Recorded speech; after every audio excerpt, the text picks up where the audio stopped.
आज जरूरत है इतिहास के पन्नों को पलटने की। रूस और यूक्रेन के बीच जारी जंग एक खतरनाक मोड़ की तरफ बढ़ रही है। वही मोड़ जो दुनिया को विश्व युद्ध के दो राहे पर पहुंचा देगी। इतिहास गवाह है कि दो हत्याओं के इंतकाम का अंजाम प्रथम विश्व युद्ध बना और प्रथम विश्व युद्ध से सुलग रही चिंगारी दूसरे विश्व युद्ध की वजह बनी। विवाद शुरू हुआ तब किसी ने नहीं सोचा था कि नौबत विश्व युद्ध तक पहुंच जाएगी। युद्ध किसी विवाद का समाधान नहीं, लेकिन दो बार दुनिया ऐसी गलती कर चुकी है, तो क्या अमेरिकी राष्ट्रपति जो बाइडेन रूस को सबक सिखाने के लिए वही गलती दोहरा सकते हैं?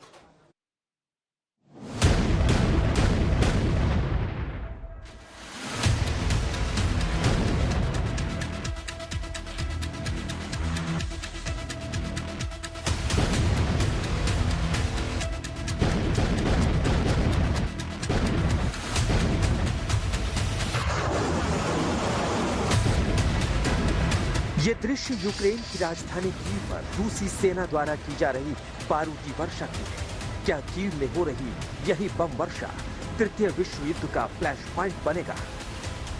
क्या यूक्रेन रूस युद्ध अब दो मुल्कों की लक्ष्मण रेखा को लांघकर विश्व युद्ध का विकराल रूप ले सकता है? जो संकेत युद्ध भूमि से मिल रहे हैं और जो डेवलपमेंट अगले कुछ घंटों में होने वाले हैं, उसका मतलब यही है कि आर पार की लड़ाई में अब तीसरी पार्टी की एंट्री हो सकती है।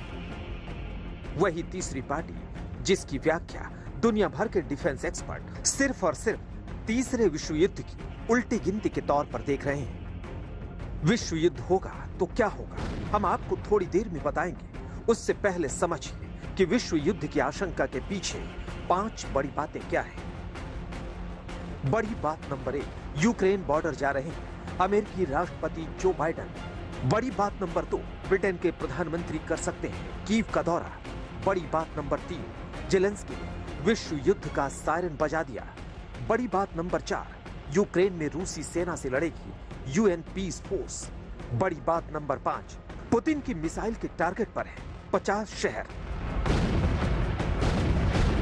अगर इतिहास के पन्नों को पलटे तो यूक्रेन युद्ध के दौरान वही हालात बन रहे हैं जो प्रथम विश्व युद्ध और बाद में द्वितीय विश्व युद्ध का कारण बने। सरल शब्दों में समझे तो यूक्रेन और रूस के बीच जारी सीमित युद्ध किसी भी वक्त दुनिया को अपनी चपेट में ले सकता है। इसे आप यूं समझिए कि यूक्रेन ने हथियार डालने से मना कर दिया है और 24 फरवरी से जारी जंग के दौरान पुतिन की सेना को मुंहतोड़ जवाब दे रहा है। अगर आज के हालात देखें तो प्रथम और द्वितीय विश्व युद्ध की तरह मोटे तौर पर दुनिया दो गुटों में बटी हुई नजर आ रही है। एक तरफ यूक्रेन के साथ नाटो मुल्क के साथ पश्चिमी देश खुलकर साथ है और दूसरी तरफ एटमी ताकत वाले रूस को चीन का खुला समर्थन मिल रहा है। खतरा विश्व युद्ध का इसलिए है क्योंकि पुतिन अब खाली हाथ लौटने को तैयार नहीं है। वहीं अमेरिका किसी भी कीमत पर यूक्रेन को बचाना चाहता है। यानी दो गुट बन चुके हैं और आने वाले दिनों में यही दो गुट विश्व युद्ध की वजह बन सकते हैं।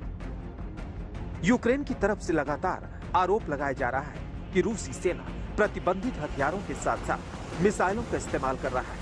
रूसी हथियारों से आम नागरिकों की मृत्यु हुई है। वहीं दूसरी तरफ जंग के मैदान से जो खबरें आ रही हैं, वो बता रही हैं कि रूसी सेना को बड़ा झटका लगा है। हर दिन 1000 सैनिक गवा रहा है रूस। अब तक 15,000 से ज्यादा सैनिक मारे गए, 100 से ज्यादा फाइटर प्लेन और हेलीकॉप्टर नष्ट। यानी रूस के लिए यूक्रेन की जंग आने वाले दिन में ठीक वैसे ही साबित हो सकती है जैसे नेपोलियन के लिए वाटरलू की जंग हुई थी। ठीक वैसे ही रूस घिर सकता है जैसे द्वितीय विश्व युद्ध के दौरान हिटलर चक्रव्यूह में फंसकर जंग हार गया था। डिफेंस एक्सपर्ट मानते हैं कि अतीत के पन्नों को देखते हुए पुतिन यूक्रेन में शर्मनाक हार से बचने के लिए परमाणु हमला कर सकते हैं। अगर ऐसा हुआ तो विश्व युद्ध पक्का है।